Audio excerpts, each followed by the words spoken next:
Good afternoon, students. Now let's continue our lecture with history subject, lesson number 2, Indian traditions.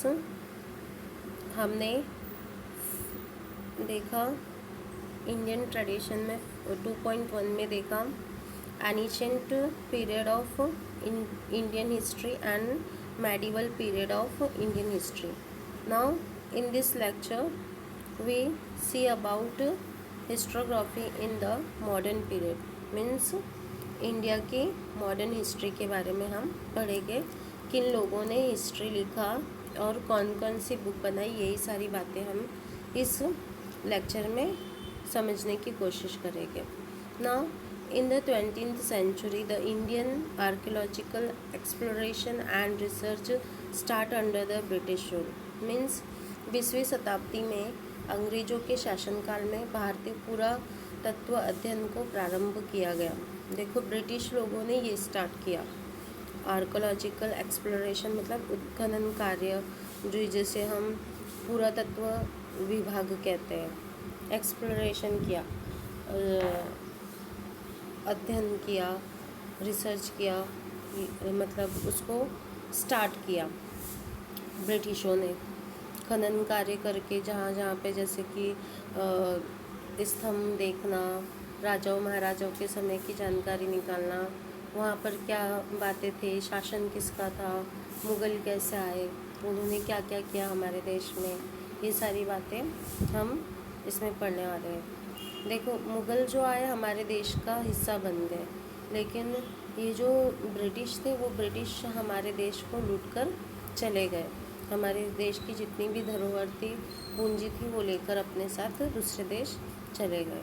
Now a number of ancient sites were executed under the supervision of sir Alexander Cunningham, the first director general of the archaeological survey of India. Means जो भारतीय पुरातत्व सर्वेक्षण विभाग के प्रथम जो महानिदेशक थे वो कौन थे?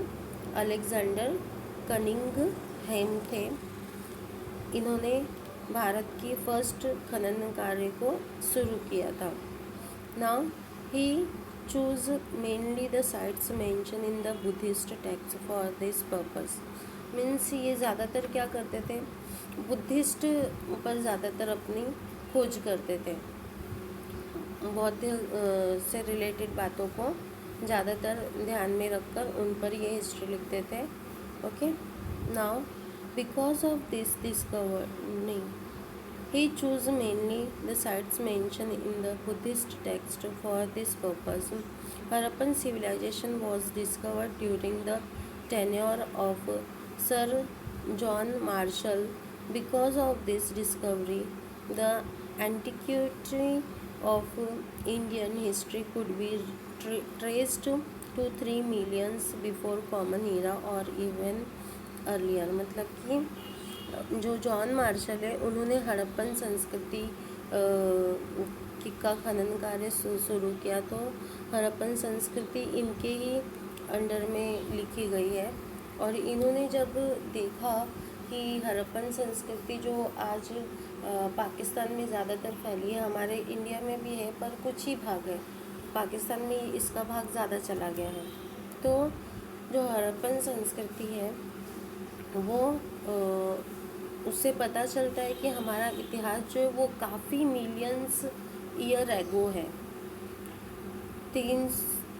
3 मिलियंस ईयर एगो दिया है, या फिर उससे भी पुरानी हो सकती है. जब जॉन मार्शल ने हड़प्पा संस्कृति का खनन कार्य शुरू किया तो उससे पता लगा कि हमारी हिस्ट्री इतनी जूनी है. क्योंकि पहले के जो हिस्ट्रीज़ होते थे हम सिर्फ ओरली सुनते थे एनिशिएंट टाइम का. बाद में मेडिवल पीरियड में कुछ राजा महाराजाओं ने अपने ऑटोबायोग्राफी में लिखा और वो ही सुनते थे हम. लेकिन अब जब मॉडर्न पीरियड आया तो उस पर जब छानबीन हुई, तो छानबीन होने पर जो पुरातत्व विभाग थे, जो भी सामानें मिली, मटेरियल्स मिले, सोर्सेज मिले, उन सोर्सों के आधार पर वो लोग हिस्ट्री लिखना स्टार्ट किया. तो उससे पता चला कि हमारी हिस्ट्री जो है वो काफ़ी साल मिलियंस ईयर्स एगो है हमारी history. 3 more volumes of the history of British India written by the James Mill were published in 1817। मतलब 3 बुक में ये हिस्ट्री लिखी है। वो हिस्ट्री की बुक का नाम है the history of British India. British India की हिस्ट्री लिखी गई जो कि जेम्स मिल ने लिखा और 1817 में उन्होंने पब्लिश किया, निकाला। और this was the first book on Indian history written by the British historian. और ये इंडिया की पहली हिस्ट्री थी जो कि ब्रिटिश द्वारा लिखी हुई थी। और किसने लिखा था वो? जेम्स मिल ने। देखो जेम्स मिल ये है, इनके पिक्चर के नीचे देखो लिखा हुआ है जेम्स मिल। तो इन्होंने हमारी हिस्ट्री लिखी, पर ये ब्रिटिशों के तारीख में लिखी हुई थी कि हमारी जो इंडियन हिस्ट्री है वो कितनी मतलब उसका कल्चर नहीं सही है, ऐसे मतलब कई सारी जो बातें उसमें लिखी वो इंडिया के अगेंस्ट में और ब्रिटिश के फेवर में लिखी हुई ये बातें थी इस बुक में। ध्यान रखो कि पहली हिस्ट्री किसने लिखी? जेम्स मिल ने। और उस बुक का नाम क्या था? The history of British India. Okay, ये क्वेश्चन पूछते हैं बोर्ड में भी। It clearly reflect an absence of objective perspective and prejudice मतलब कई सारी गलतियाँ निकालना या फिर अगेंस्ट में बोलना, that is a prejudice about various aspects of Indian culture. The history of India written by the Mount Stuart Elphinstone, governor of Bombay, was published in 1847। अब देखो द हिस्ट्री ऑफ इंडिया ये किसने लिखा? Mount start Elphinstone ने, जो कि बॉम्बे के governor थे। कौन से ईयर में लिखा उन्होंने? 1841 को ये बुक उनकी पब्लिश हुई। ध्यान रखो द हिस्ट्री ऑफ इंडिया किसने लिखा है? ये पहला वाला था हिस्ट्री ऑफ ब्रिटिश इंडिया, और सेकंड वाला जो है वो माउंट एल्फिंस्टन ने लिखा और उसका नाम था बुक का the history of India. Okay, the period of Maratha empire is very important in Indian history.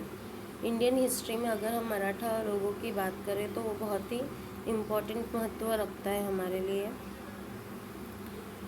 Now Grant Duff names stand out among the British officers who wrote about Maratha history. Grant Duff थे, उन्होंने मराठा की history लिखी। He wrote the book entire a history of Maratha. उन्होंने book लिखा, उस book का नाम था history of Marathas. This book is published in 3 volumes. और ये बुक भी 3 वॉल्यूम्स मतलब 3 बुक में लिखी गई, 3 पार्ट करके। ग्रांट डफ right also shows the British inclination of condemning Indian culture and history.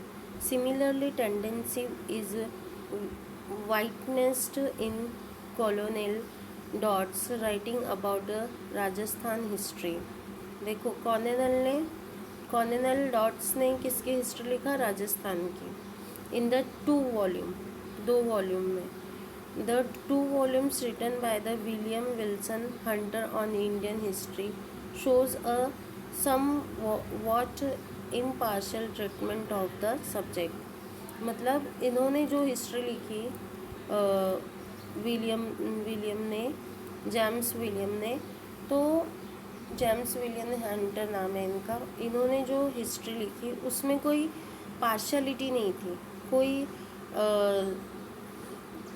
कहानी नहीं थी, उसमें कोई झूठ नहीं था। जो भी है वो इम्पार्शलिटी करके लिखा, पार्शलिटी नहीं की उसके अंदर कि झूठ को सच बताया, सच को झूठ बताया, ऐसा नहीं। जो सही बात था वही लिखा। नाउ